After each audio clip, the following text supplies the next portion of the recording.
April 22, 2026, a 15-year-old boy in Ethiopia got a comment on his Instagram post. The comment was from Instagram itself. It said, "We'd love to feature you on our account next week. Please check DMs." He didn't reply. He never replied. The comment is still sitting there today, 2.5 million likes deep, unanswered. By the time you finish watching this, he'll have gained another 40,000 followers. He has never given an interview. He has never spoken on camera. He has never posted a single word in a caption. And he is, as of this week, the most watched person in fashion on the planet. His name is Kalou Putik. He grew up in Mekelle, a city in the Tigray region of northern Ethiopia. A city the rest of the world mostly remembers for a war it doesn't want to remember. The neighborhood he lives in still has rubble on the streets. The country he was born into has the lowest internet penetration in Africa's top 15 economies. He has no formal training. He has no studio. He has no budget. What he has is a wooden board, a patch of dirt, a wall of garbage, and a phone. And what he did with those 4 things, in less than 6 weeks, broke an industry that took 2 centuries to build itself. This is the story of how a quiet kid from a war-scarred town in the Horn of Africa walked onto a wooden plank, opened a camera, and spoke without saying a word to a planet of 9 billion people, and got every single one of them to listen. But that's not even the strangest part of this story. To understand what happened in April of 2026, you have to understand where it started. Mekelle is a city of about 500,000 people. It sits 8,000 feet above sea level on the high plateau of northern Ethiopia. From the right rooftop, you can see the Adwa Mountains in the distance. The air is thin. The light is sharp. The shadows are long, even at noon. For most of the last decade, Mekelle was a city under siege. Between November 2020 and November 2022, it sat at the epicenter of one of the deadliest wars of the 21st century. Estimates place the death toll between 200,000 and 600,000 people. Communications were cut for nearly 2 years. Banks were closed. Power was rationed. Food convoys turned back at checkpoints. Doctors operated by candlelight. Phones, when they worked, charged off car batteries that had been hauled across mountains in the back of donkeys.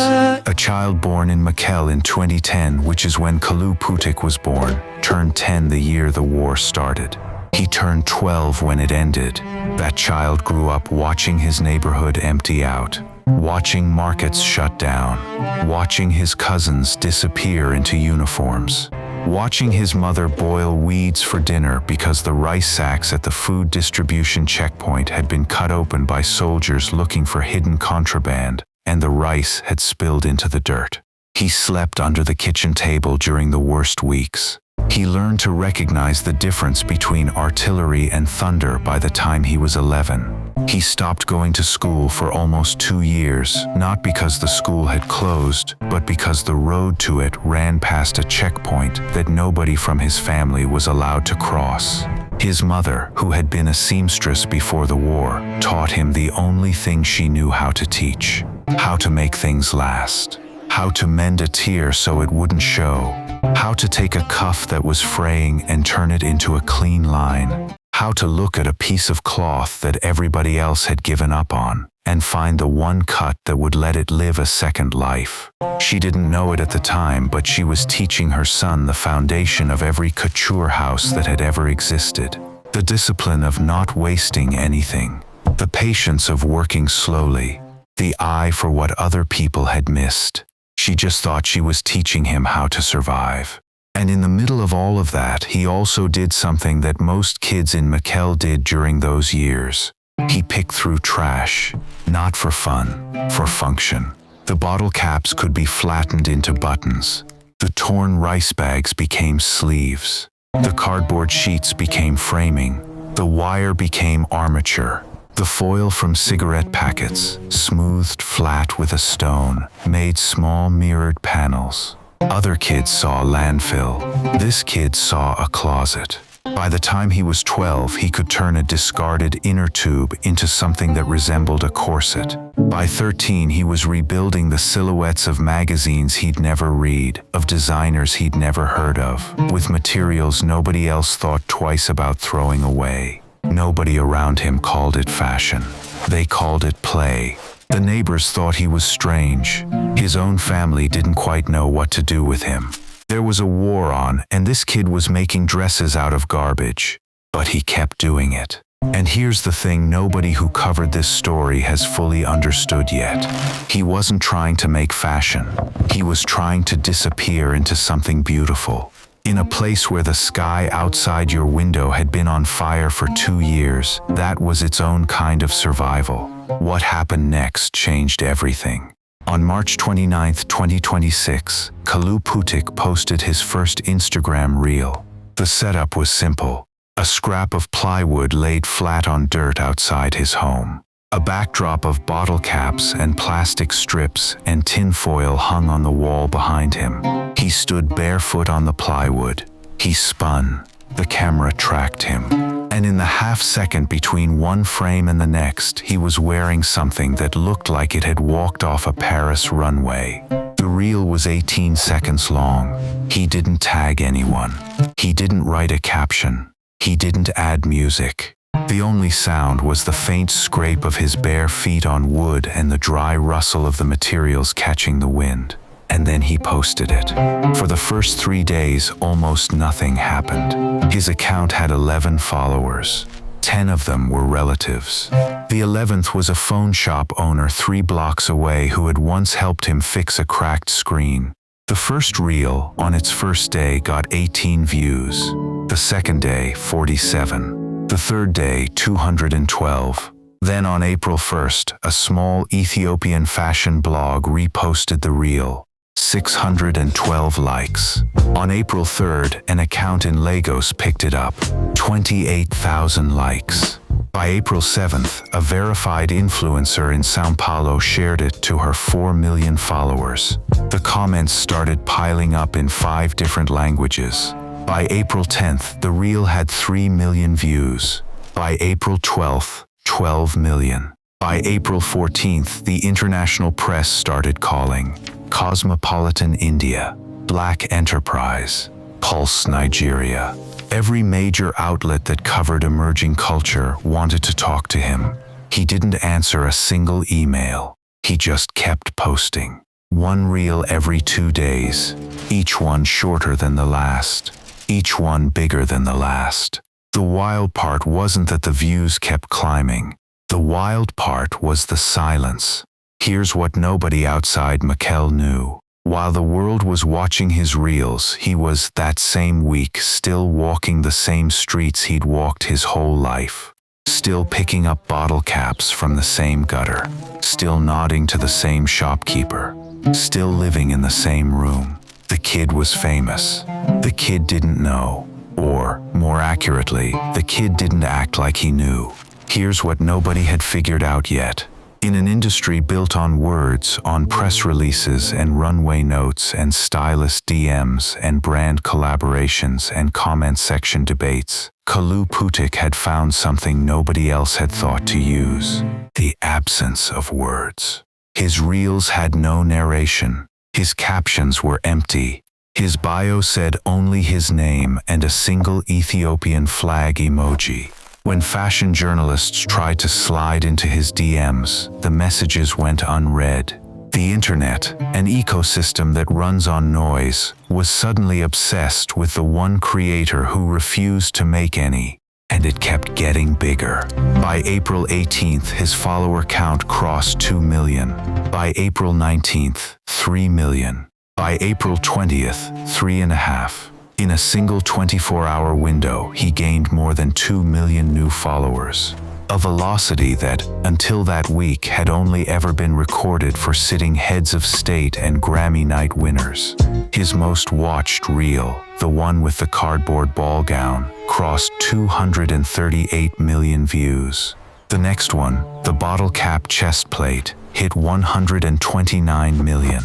The one after that, the plastic sheet evening gown, hit 124 million.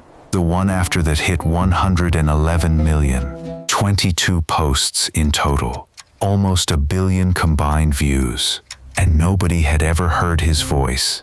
On April 22nd, a Norwegian publication called him the Khaby Lame of high fashion.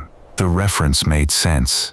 Khaby Lame, the most followed creator on TikTok, had also built his empire on silence, on saying nothing while the rest of the platform yelled itself hoarse. But Khaby Lame at least made facial expressions. Kalu Putik mostly didn't even smile. By the end of April, the comments under his reels were a kind of internet phenomenon all on their own. Every reel had between 40 and 70,000 comments. The top comments, in language after language, were almost identical. Variations of one sentence, the same 5 words, in 23 languages, appearing under every single post. Who is this kid? That same week, something happened that turned the story from interesting into legendary.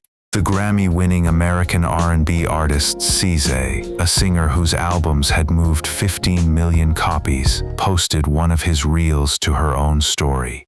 She added 2 words underneath it: "He's everything." By the next morning, his follower count had jumped another 900,000. The mention from SZA opened the floodgates.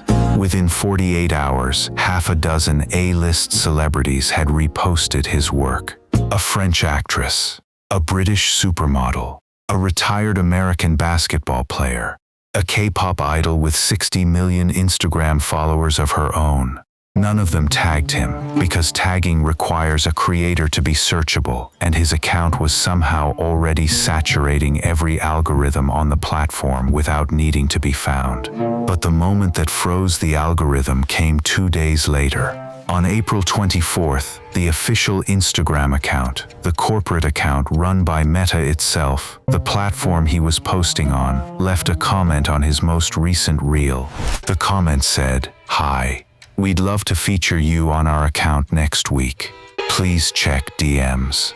The internet held its breath. This was the kind of cosign that, for a creator at his stage, would have been career-defining, a guaranteed front-page placement. Tens of millions in equivalent ad value, the kind of thing that turns viral creators into permanent celebrities. Within an hour, the comment had 100,000 likes. Within a day, 500,000. But Kalu Putik didn't reply. He didn't even react. He just kept posting, the same way he'd been posting for the last 4 weeks. New reel, no caption, no tags, no words. The Instagram comment, unanswered, climbed past 1 million likes, then 2 million, then 2.5. To this day, it sits on his post, Stranded, the most liked unrequited public proposal in the history of the platform. That single unreply did something the most aggressive PR campaign in fashion history couldn't have achieved. It doubled his aura. The fashion press called it the silent takeover. A Cosmopolitan India editor wrote that he had become fashion's first speechless icon. A Vogue staffer, in a private message that later leaked, called him the most powerful kid in the building, and he hasn't entered the building. A French fashion historian, on a morning radio show in Paris, said he reminded her of nobody in the modern era. She had to reach back to the early 20th century to a designer named Charles Frederick Worth to find a creator who had so completely refused to play by the rules of his own industry. And even Worth, she said, had spoken in interviews. This kid hadn't even cleared his throat. So what is he actually making? That's the question every analyst, every label, every magazine has been trying to answer. Here's the honest answer. He's making, with bottle caps and bag scraps, things that the world's top designers spend $100,000 and 4 months trying to make. The textures are wrong, by traditional standards. The seams are visible. The materials are obvious. You can see in every garment the rubber and the foil and the cardboard. And that's exactly why it works. He's not pretending the materials are something they're not. He's elevating them. A discarded plastic sheet in his hands becomes a cathedral train. A pile of bottle caps becomes a chainmail breastplate. A torn rice sack, fitted properly, becomes a tea-length dress that would not look out of place at a Met Gala. There is one reel, the one with the cardboard ball gown that has crossed 238 million views, where the construction is so unbelievably good that an Italian couturier flew in his own analyst from Milan to study it frame by frame. The analyst's report, leaked to a Brazilian newspaper, concluded that the dress had between 212 and 240 individual pieces of cut cardboard, each one shaped by hand, with no two pieces the same size, joined together by what appeared to be sewing thread in small bent staples. The analyst's final line in the leaked report was 4 words: "This should not be possible." The fashion industry for the better part of a decade has been talking about sustainability, sustainable fabric, sustainable supply chain, sustainable collections. A 15-year-old kid in Ethiopia with no audio, no caption, no team, and no money just made the most viral statement on sustainability that the industry has ever produced. He didn't say a word. Wait. By early May, the imitators had started showing up. There are now, on TikTok and Instagram combined, more than 14,000 accounts trying to copy his format. The wooden board, the wall of trash, the transition, the silence. None of them have crossed even 1% of his views. It turns out, the format isn't the trick. He is. The brands moved next. The major luxury conglomerates, the ones that own most of the houses you've heard of, dispatched scouts to Addis Ababa within 48 hours of the Caesar repost. 2 of them, working independently, hired the same regional fixer to track him down. They each offered, in cash, a sum that would have been a generational fortune for any family in Mekelle. The fixer reported back, after 6 days of trying, that he had not been able to make contact. Not because the kid was hiding. The kid was right there. He showed up at the same wooden board every other morning. He just wouldn't talk to anyone. The 2 scouts flew home with nothing. Later that week, an email landed in the inbox of a senior creative director at one of the largest fashion houses in the world. The email was forwarded by a junior assistant in the marketing department who had recognized something the senior people had missed. It contained a screenshot of one of his reels and one line of text from the assistant. "He doesn't need us. We need him." There is, of course, a question hanging over this entire story. Is he real? In a year when AI-generated influencers have started racking up millions of followers, when Instagram is openly running synthetic accounts, when Meta itself has been caught seeding feeds with bot personas, there is a credible camp that believes Kalu Putik might not be a person at all. The reasoning isn't crazy. He's never on camera longer than a single transition. His face is partially obscured in most reels. His feed contains no photos of his family, no other people, no location markers, no street signs. He has never been recorded speaking. Even more suspicious, the velocity. No real 15-year-old has ever grown a following this fast. Period. Some analysts have pointed out that the fashion garments themselves, while undeniably impressive, share a quality that AI-generated images often share. They look perfect at first glance and slightly impossible the longer you look. The drape of certain fabrics defies how those fabrics actually behave. Certain seams join in ways that in real life would require an extra dimension to fold through. There is a forum thread on Reddit started in late April with 38,000 comments that exists only to debate this question. Whether he is a person, or whether he is the most successful AI influencer in history. The thread has gone in circles for almost 3 weeks. Nobody has produced proof either way. But the reporters who actually went to Mekelle to find him, found him. A Cosmopolitan India correspondent reached his neighborhood in late April. She didn't get an interview, but she watched him from the end of the dirt road, set up the wooden plank. She watched him hang the morning's bottle caps on the wall.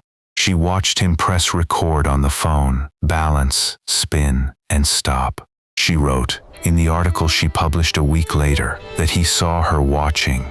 He didn't wave. He didn't look uncomfortable. He didn't acknowledge her. He just nodded once and went back inside.